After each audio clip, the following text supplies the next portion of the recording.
Welcome. We're going to talk today about building partnerships. I'm really excited to be here. My name is Renee, and I'm excited to talk with all of you here in the Mental Health Professionals group.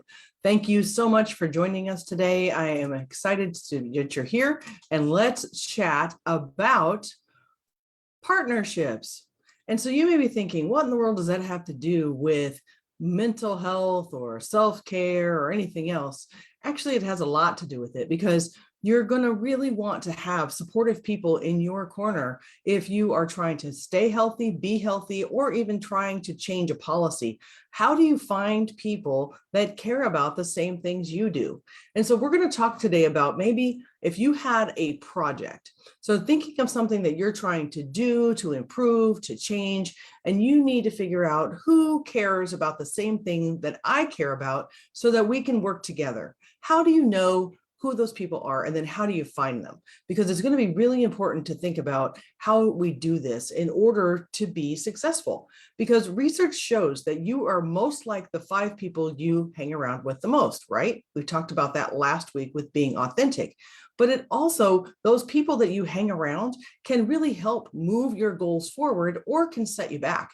And if you're thinking about just talking specifically about how you maybe eat or what you do for exercise, the people in your circle, they can impact that, right? And so if we're talking about making policies for ourselves or our workplace or for our community, we may need to have others join us to work on that. And I know that we've had a previous recording about champions, and this is kind of like that, where maybe in that time we talked about having champions, people who can open doors for us, right? People that can open the door, help us get to where we need to go. Well, today we're going to be talking about partnerships just a little bit differently and thinking about who do we need to work together with to get where we need to go. All right, so let's talk about thinking about this from a perspective of a story. So at the beginning, when I worked on redesigning mental health, right? We're redesigning mental health. There are a lot of people that cared about mental health. So you have people who are directly impacted that have to actually implement what you're talking about, right? The people that actually have to pull off or make happen whatever policy rule change that you make, right? So those are those frontline folks that are like, this impacts me, my daily day-to-day job, what I do. Those folks are impacted. Then you had a group of people that also were impacted called context, people that you had to work with as well that were involved. So people that were lawmakers, people that were those rule policymakers that implemented rules or wrote rules. Sometimes your federal government, your state government, your local government will have that context in which you need to work. And at the time we had a 99 county system. And so there were 99 counties that had context to think about and work on. Then you have people that are directly impacted. So in mental health world, directly impacted people would be the clients themselves and their family members. So people actually using the services, those people would care about a mental health redesign, right? Those folks would care. And then there's a group called the same, where they are impacted, but it depends on the context. So if you were talking at the time, substance use and folks that were using substance use services, they weren't really looped into this whole redesign. They needed to be, but they asked not to be. And so they weren't really impacted as directly. So depending on how the law went, they would be impacted or not. So they were interested because they wanted to see how it turned out, right? And then the last group of people are just interested parties. So anybody that cares about mental health was interested, the media for one. And so there'd be people that would watch and show up. So we would have a series of meetings. Looking back, I was kind of crazy. And I'll admit that I'm crazy, but I was kind of crazy.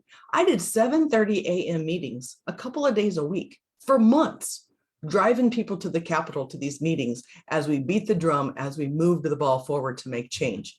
And that needed to happen in order to get it done. But man, it was a lot of people and it was a lot of work. And so lots of people were watching, lots of people were tuning in, lots of people were attending to make sure that whatever we talked about was something that if they cared about, that they could speak into. Okay. So when you're thinking about like something you care about, who are those people? Who are the people that are going to have to implement the changes that you make? So if you make a change in education policy, the teachers, right? They have to implement what you're talking about. Then who are the context people that are also impacted kind of around it? Principals, administrators, superintendents, your state and local government may have some rules in that. Property taxes play a role in education. All these things are kind of ancillary, but it makes a difference. And so you got to think about those things. Then who are the people directly impacted if you made an education change? Your students and your parents, right? So making sure that students and parents are heard when you're talking about education changes. And then there's a group of people maybe that could be impacted depending on what you do. So maybe urban schools aren't impacted, but rural schools are. And if it's just an urban bill, it won't impact some. And if it's just a rural bill, it won't impact others. But if it's everybody, it impacts everybody. So some people depend on that context. And then finally, interested people. Do you think there's extra interested people that care about whether or not you change an education law? Absolutely, there are. There's going to be the media for sure. And then there's the general public. So if you think about any time you've ever had to combine school districts, right? Anybody who'd ever attended there, who their school now will be named a couple of different things instead of what they knew, they're impacted. They aren't current students. They might not even have kids in the district, but that changes a memory for them. It changes history for them. And so they would be impacted. So you think about it from all of those levels. Okay. So when you're first thinking about, well, who do I need to have around the table to have a conversation about what I care about? Those are the people you're thinking about. So then you're thinking, how in the world will I find those people? So say you've got some names of people in your mind, and everybody, we all have a network of people in our life. We all have contacts. We all have a network. And so if I were trying to figure out 10 people that I could talk to about mental health, okay, say I needed something done or I had questions, thinking of 10 people in my whole sphere of life that might be able to help me. Okay, so I could think through my family, my immediate family, my extended family. Who do I know, right? I could think through my personal friends. Who do I know that's in that space or that cares about the topic? Then I could think about maybe colleagues at work. Who do I know? Or maybe people I go to church with. Who do I know that go care about this, right? Maybe if you're in a class somewhere or you're in school, like who are your classmates, or just any kind of groups, you want to pull all those groups apart and go, okay, who do I know that might know somebody or might know something about this? So there's a concept out there called the top 10 list. And it actually comes from the thoughts of Jen Gottlieb, where she talks about it from a top 20 list about getting onto the media. And so she says that you have enough contacts in your circle to get anywhere you want to go. And the same applies in the policy space. So if you start thinking about who do I know, and you're going to want to rate them in two different ways. Who do you know that was really willing and able to help you? So these people are going to be people that are just going to do anything for you. They could be your family, they could be your best friends, maybe a mentor, a sponsor, somebody who's going to go out of their way to help, for sure. And you can rank that from a 1 to 10. So you think of your 10 people and then you rate them on who's the most willing to help me. Okay. And then the next column needs to be who actually has the most influence or the most power to actually do something in the space.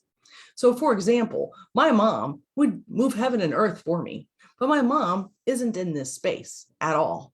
But my dad, on the other hand, he was a school psychologist. So if I was going to work on mental health, my dad not only wants to help me, so he's high on the list of people who'd want to help, but he's also high on the list of somebody who would have influence and know people in that space. So he would be really high on my list of somebody I could reach out to have a conversation about whatever I was trying to do, as an example. But if I was going to work on an issue like food waste, somebody changing food policies to not waste as much food, my mom wants to be helpful, doesn't know anything about that. My dad would want to be helpful, doesn't know anything about that. So I just keep going down my list. Who do I know? And I know a couple of people right now in my circle that care about this topic. They'd be who I'd reach out to because they would have more influence in the space and more knowledge in the space than my parents would. You see how it works? And so when you're thinking about building coalitions or partnerships, you start with who you know. Now, there's a lot more you can add to this, and you can do a lot more research, and we're going to talk about that in the next couple of weeks. But you always start at the beginning with who do you know?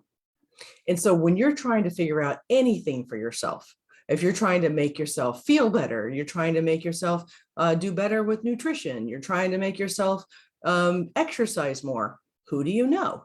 And you're going to know somebody that could be a partner in this space. Some are going to be more willing than others, and you're going to want to think that through. Who is high willing to help and who's low willing to help? Who doesn't have a lot of time to help or a lot of interest to help? And then who's really influential? If you have a friend that's a personal trainer that really knows what they're doing, hey, maybe they're the person you should reach out to. And whether or not they have the ability to help directly or could refer you, that's another step to getting to your goal met. So when you're thinking about networks, it's not as hard as we make it. We just need to think through, who do we know? And then ask. So, okay, you've got your list done. You've got your top 10. What do you do next? You ask them for coffee or a Zoom date. And you say, hey, could we get together? Because I want to know about how you do blank.